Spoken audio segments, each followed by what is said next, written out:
तो आज का टॉपिक है, आज आपको याद करके क्या सोचा जा रहा है, ठीक है। And we are going to do the reading with help of two objects. पहला ये tarot and second is fairy tale oracle. Let's connect to it, ठीक है। पहले हम निकालते हैं टैरो से 5 कार्ड, ठीक है। लेट्स कनेक्ट करते हैं कार्ड्स की shuffling. Here we go, 1 2 3, come on. Okay, well toss तो चलते रहते हैं, लेकिन जो इम्पोर्टेंट बात है कि क्या आप उनसे सहमत हैं या फिर आप भी बिल्कुल वैसा ही फील करते हैं। Whatever it could be, let's connect to it. देखते हैं क्या रीडिंग आती है। ओके, तो ये कार्ड्स आ गए, टोटल 4 कार्ड्स आ गए। हमें बस एक और कार्ड की ज़रूरत है, ठीक है। देखते अब एक और कार्ड कौन सा आता है। ओके, चलो निकालते हैं वो final card. And the final card is, चलो इसे ही लेते हैं, ठीक है। So we have the 5 cards. देखते हैं आप रीडिंग क्या आती है। Okay, let me put this here so that you can see it clearly. Okay, और जो पहला कार्ड है वो है, wow, ace of cups. Okay, ये कार्ड आ गए हैं आपके लिए।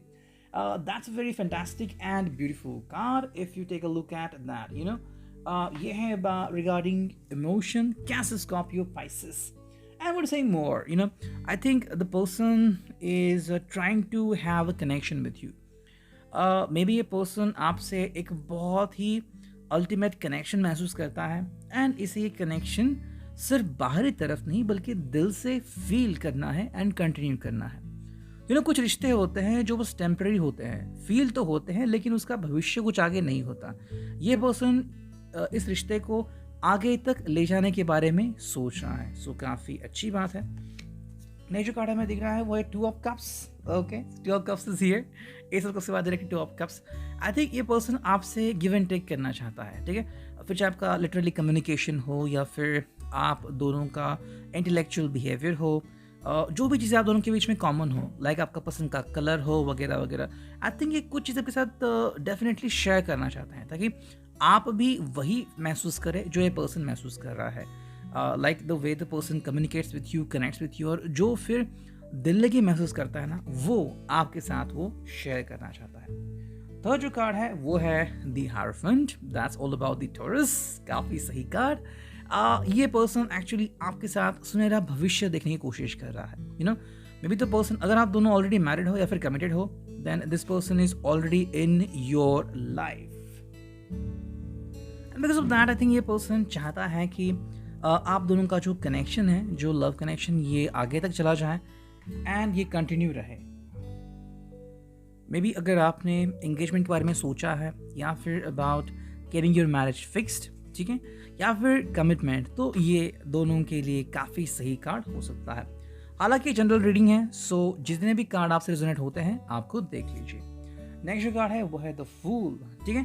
I think the person is in fools journey, मतलब ये पर्सन अपने दिल को फॉलो कर रहा है, ठीक है। जो भी इसका दिल कह रहा है वो उसको फॉलो कर रहा है। सो इफ इज हार्ट और इफ हार्ट सेज कि मुझे रिश्ते में आगे बढ़ना है, डेफिनेटली यहाँ पे आई थिंक कोई भी ज़बरदस्ती नहीं है, कोई भी ऐसा एक बंधन नहीं है कि ये पर्सन ज़बरदस्ती निभा रहा है। बस ये दिल की बातें हैं जो ये पर्सन महसूस कर रहा है और इसे कंटिन्यू करना चाहता है। So I think you can also feel the same thing. The person is trying to connect with your heart with purity, ठीक है। इसके दिल में सिर्फ और सिर्फ प्योरिटी है। एंड जो फिनाले कार्ड हमें दिख रहा है वो है 10 ऑफ स्वॉर्ड्स, ठीक है। I think that is the end of the troubles. ऐसा हम देख सकते हैं, ये है जिमिना, लिब्रा, एक्वेरियस, इनकी air sign. The person is telling you कि कहीं ना कहीं जो भी तकलीफ है इस पर्सन ने सही है, क्योंकि देखो 31 दिसंबर तो बस अभी आ ही गया है and the year finally ends. So now is gonna be 2022, right. So 2022 जब साल आएगा तो देखो ऐसा है कि इस साल में जितने भी रुकावटें आप दोनों ने महसूस की हैं या फिर जो चीज़ें आई हैं, इस पर्सन ने उनको डट के सामना किया है। बट अब ये और सहना नहीं चाहता ना, ये शायद आपके साथ एक बहुत सुकून भरी ज़िंदगी जीना चाहता है।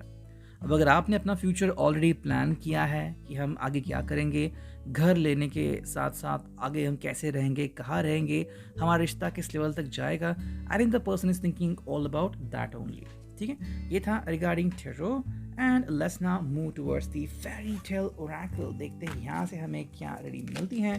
करते हैं कार्ड्स की शफलिंग। ओके, तो चलो ये 2 कार्ड पहले ही आ गए, ठीक है, और देखते हैं कितने कार्ड्स आते हैं। आई थिंक ये काफ़ी फास्ट परफॉर्म कर रहा है ये ओरेकल, बहुत ही चार्ज हो गया है मेरे हिसाब से। 4 कार्ड तो आ गया और हमें 3 कार्ड चाहिए, ठीक है। देखते हैं वो 3 कार्ड कौन से हैं एंड कब नजर आते हैं। Let's connect to it. Fairy tale oracle. Okay, मुझे काफ़ी पसंद है ओरेकल। ये 2 कार्ड आ गए एंड ये तीसरा कार्ड, ठीक है। तो चलो हमने 3 कार्ड चुन लिए हैं, 1 2 3, ठीक है। So let's connect to it. मैं पहले इसको एक लाइन में लगाता हूँ ताकि रीडिंग हमारी डिस्टर्ब ना हो, ठीक। Just minute, go. Okay and here we are, ठीक है। तो चलो मैंने कार्ड्स रखे हैं, आप कुड सी दैट। देखो पहला जो कार्ड है वो है स्टेबिलिटी। ये पर्सन जो सोचता है आपके बारे में कि आप दोनों के बीच में जो कोई चीज़ है वो है stability. The person feels you, the person think about you.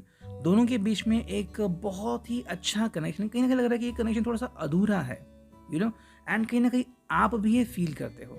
May be ये पर्सन अपने तरीके से कोई चीज़ में लीड नहीं करता, या फिर अब तक उसने ये साबित नहीं करा है कि वो आपसे कितनी मोहब्बत करता है। तो कोई ना कोई चीज़ शायद लग रही है कि इस रिश्ते में थोड़ी सी अधूरी है, आधी सी है। ये जो कार्ड है वो इंडिपेंडेंस। ये थोड़ा सा ईगोइस्टिक कॉम्बिनेशन हो सकता है।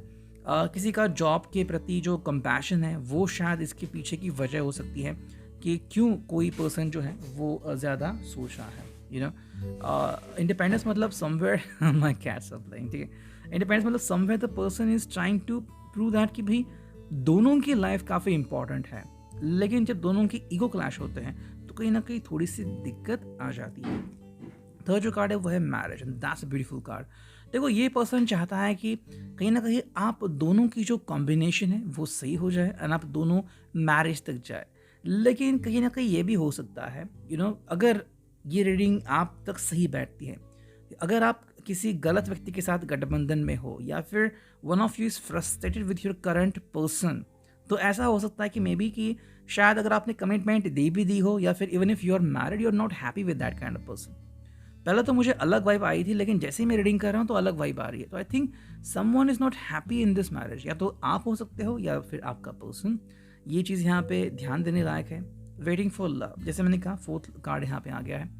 May be the thing is that the person जिसकी आपको तलाश थी वो शायद अभी तक आपकी नज़रों से दूर है, भी आपने अभी तक उनसे कम्युनिकेट या कांटेक्ट नहीं किया है। किसी किसी के लिए शायद वो पर्सन अब तक आपको मिला भी नहीं है, बट यू होप कि सून आप ऐसे व्यक्ति को मिलेंगे जो शायद आपके दिल में प्यार जगा सकते हैं। नेक्स्ट इज सीरियस रिलेशनशिप, ठीक है। अब इसे सीरियस रिलेशनशिप भी कह सकते हैं। दोनों तरफ से होता है, कहीं ना कहीं I think someone is just changing relationships, ठीक है। ऐसा हो सकता है, लेकिन ऑल ऑफ अ सडन चीज़ें ऐसी हो रही है कि may be the person is in seriously mad और लव विथ यू। लेकिन क्या आप इसके ऊपर ट्रस्ट करते हो, ये बहुत ही इंपॉर्टेंट क्वेश्चन है यहाँ पे। देखो ये क्वेश्चन इसलिए भी आता है कि आप क्या सोचते हो इस पर्सन के बारे में। May be the person is really serious about you, ठीक है, लेकिन क्योंकि इस पर्सन ने शायद बहुत सारे एक्सपीरियंसेस लिए, इसलिए पर्सन फिलहाल के लिए तो कमिटमेंट इस वर्ड से थोड़ा सा दूर भाग रहा है, ठीक है। अब जिन्होंने कमिटमेंट दे दी है वो तो ऑलरेडी मैरिज के लिए रेडी हैं, और जिन्होंने नहीं दी है वो थोड़े से इतरा रहे हैं इस चीज़ से। नेक्स्ट कार्ड आ गया है वो है possibly unfaithful one. So here comes the thing कि किसी किसी को शायद लग रहा है कि maybe you are not putting trust on someone, या फिर ये जो पर्सन है शायद वो अपने पास में जिनसे मिले थे उनके ऊपर ट्रस्ट नहीं कर पा रहा है। Even may be the person is not trusting your relationships, कि भाई आप दोनों तो एक दूसरे को अंडरस्टैंड कर रहे हो, but what about your people, what about your friends. I think इसके बारे में ये पर्सन अनसर्टन है कहीं ना कहीं। एंड जो फिनाले कार्ड है वो है सेल्फ सफिशिएंसी। आई थिंक ये पर्सन अपने ऊपर ज़्यादा ध्यान दे रहा है, ठीक है। इसके हिसाब से ना तो सिर्फ इसको बल्कि आपको भी स्ट्रॉन्ग और मोटिवेट होने की ज़रूरत है। देखो जो पहला टैरो आ गया था, टैरो की रीडिंग वो तो ऐसी है कि the person is trying to connect with you as soon as possible. Second जो ये ओरेकल से रीडिंग आ गई है वो ऐसे लोगों के लिए है जो अपने ज़िंदगी में खुश नहीं है, किसी न किसी वजह से शायद अनहैप्पी फील कर रहे हैं एंड मे बी अनसर्टेनिटी उनको डिफ़िकल्टी में डाल रही है।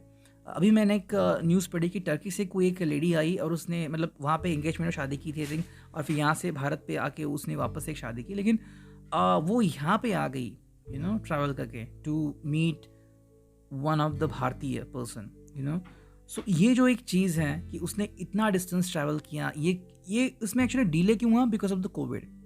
तो अभी ऐसे काफ़ी सारे कपल है जिनकी due to covid, due to people unavailability, किसी की डेथ हो गई है, किसी की इमरजेंसी है, घर में हेल्थ इशू है, इसलिए उनकी शादी नहीं हो पा रही है तो कोई अनसर्टन है कि क्या होगा फ्यूचर रिगार्डिंग दिस रिलेशनशिप। हालांकि वो प्यार करते हैं और प्यार को छुपाते नहीं हैं, लेकिन फ्यूचर के बारे में अनसर्टन है। It reading, I hope it will resonate.